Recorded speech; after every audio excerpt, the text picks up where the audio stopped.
Cap sur les titres dans cette édition, les élections départementales commencent dans un mois et le Parti socialiste met le cap sur la campagne.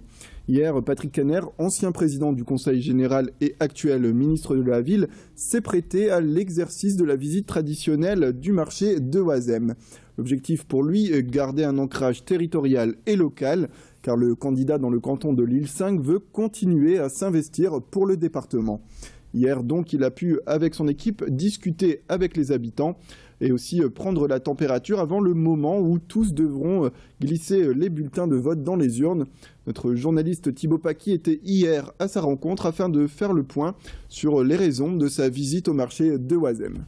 Le marché de Oisem, c'est le lieu de tous les brassages, de la mixité sociale. Vous avez là des bourgeois, permettez-moi l'expression, mais aussi des gens très simples, des gens qui ont des difficultés sociales. Vous avez toutes les ethnies. C'est cette France qui doit bien vivre, qui consacre le vivre ensemble. Et aujourd'hui, en tant que socialiste, défendre nos idées dans ce lieu un peu exceptionnel qu'est le marché d'Oisem, le plus grand marché au nord de Paris, eh bien, c'est non seulement faire du militantisme, mais c'est aussi passer un message d'espoir. Et le message d'espoir, c'est que la gauche reste majoritaire dans ce département du Nord.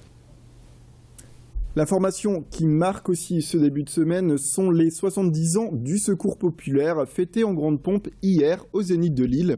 Au programme notamment le concert de plusieurs chanteurs de The Voice, mais aussi des spectacles de lycéens et de collégiens.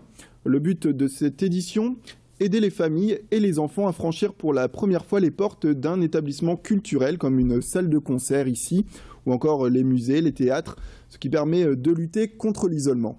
Serge Beauchamp-Leroy, le secrétaire départemental du Secours populaire français, a rendu compte notamment de l'importance de cet événement au micro de notre journaliste Thibaut Paquis.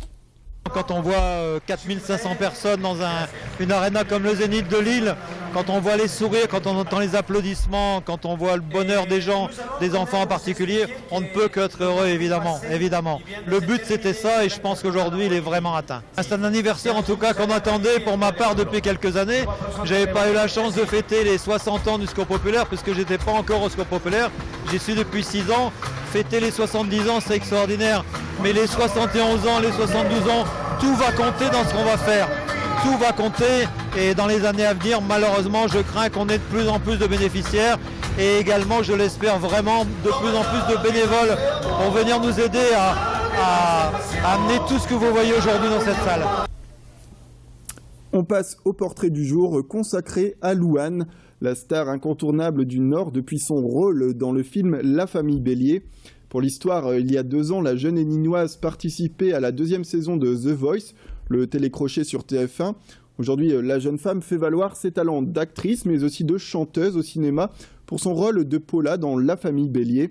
Louane Emra s'apprête aussi à sortir début mars son premier album intitulé Chambre 12.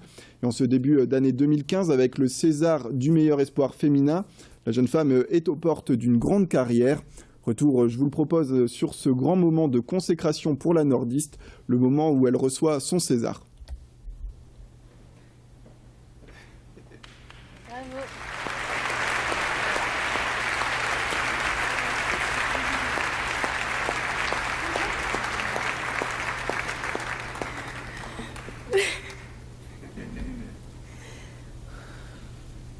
Je voudrais aussi, bien sûr, remercier ma famille qui me soutient et qui me protège. Et... papa, maman, c'est pour vous.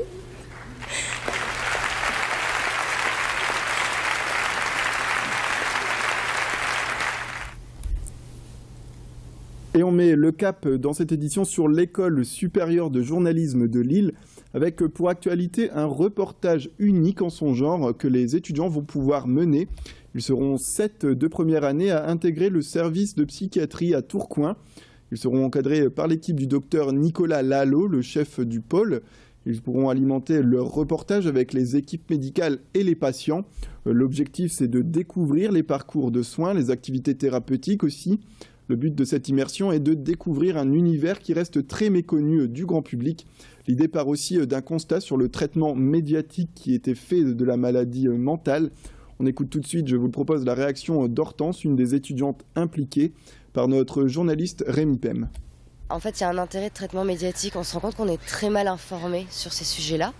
Enfin, ça part d'un constat, on est très mal informé et en même temps on est très démunis parce que y a un problème de vocabulaire très technique, on connaît mal. C'est très important d'employer les bons mots.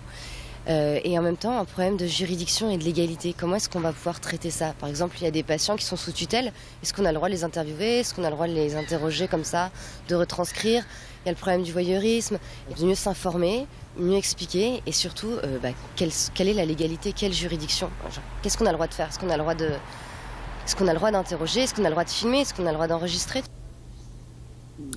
Et c'est la fin de cette édition. Merci à tous de nous avoir suivis. L'information continue sur Grand Lille TV. Mais avant cela, on passe à la météo suivie de l'infotrafic.